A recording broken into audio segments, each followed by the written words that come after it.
Howdy mates, good afternoon, how are we all doing? It is Sunday, March 12th, 2023. I'm actually over at the Sand Key Park. And it's fascinating, and this doesn't happen too often. There's multiple other Homo sapiens that are in my video. Well, anyway, I wanted to check out this park just because I've been near it before, but I've never actually been to it. So we are still up in Pinellas County. We're still,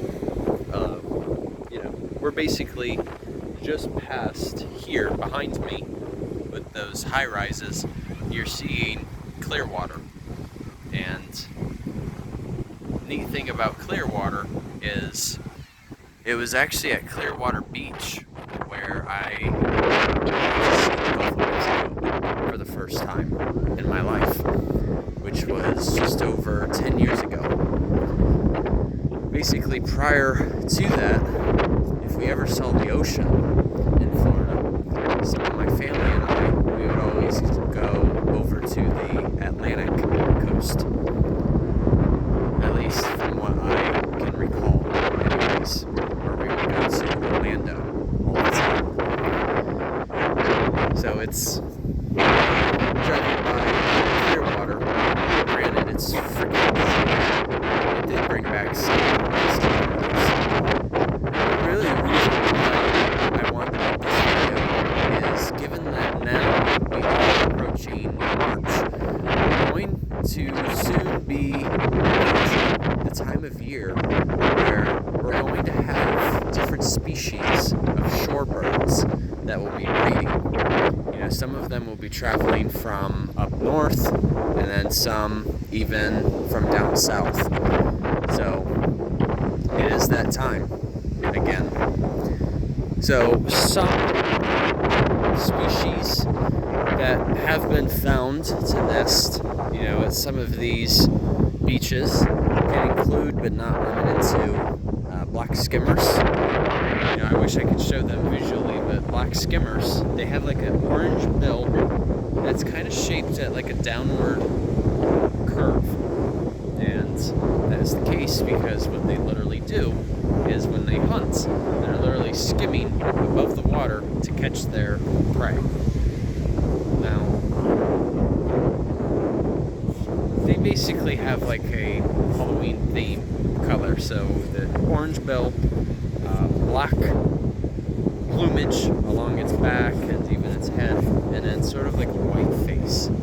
So you'll see those out here. A couple of other examples of species you'll find can include the snowy plovers. And oh yes, so by the way, snowy plovers, they have some very white plumage.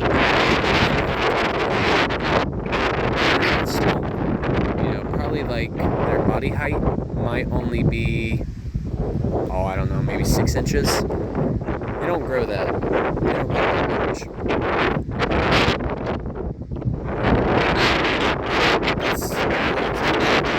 And then we also have something called the Wilsons Plover, too, which is named after a well-known steward who went by the name of Wilson. Not referring to Castaway, of course.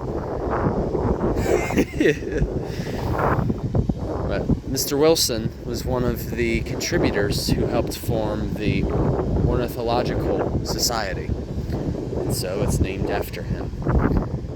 So they are typically distinguished by having tan legs and a dark bill.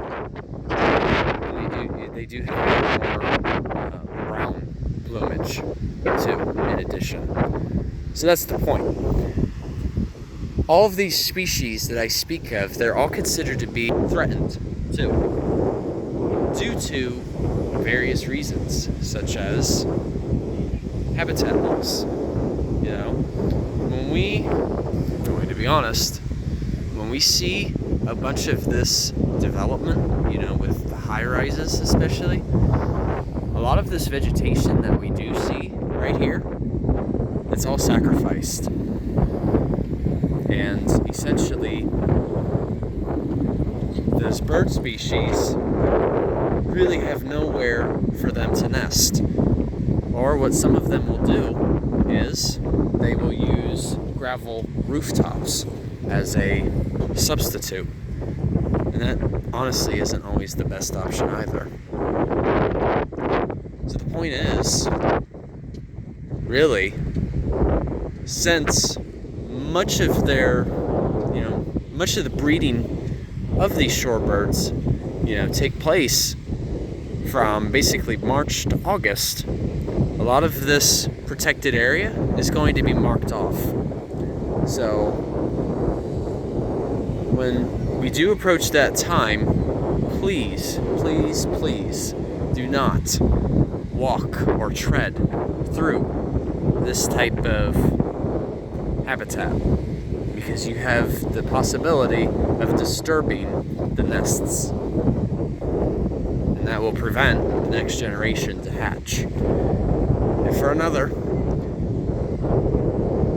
common rule that is used, especially at these beaches, is please don't bring your dogs, because we all know dogs are very curious creatures. We know this. And sometimes what they'll do is, if they see another creature, they're probably going to mess with them. And they may inadvertently kill them. Or they may do it on purpose. Who can say? But the point is, please do not bring your dogs. And when we take those measures that allows the Audubon Society to actually keep a proper track of the populations at these beaches, and if there are any future measures that have to be taken for their protection. They're also known as Audubon bird stewards. So shout out actually to my good friend Robin Tern, who is actually a member of the Audubon Society of Southwest Florida. Much of her work is based in Fort Myers Beach. So she does a lot of tracking, she does a lot of data logging for the different number of species that she sees, and she keeps record of it. And she's really good at it too. So I hope this video finds you well, Robin. And the fact that she's named after a bird, that's just, that's amazing. That's so, oh goodness. Alright, well, anyways, I feel like I'm rambling a little bit, so I think this is a good wrap-up point.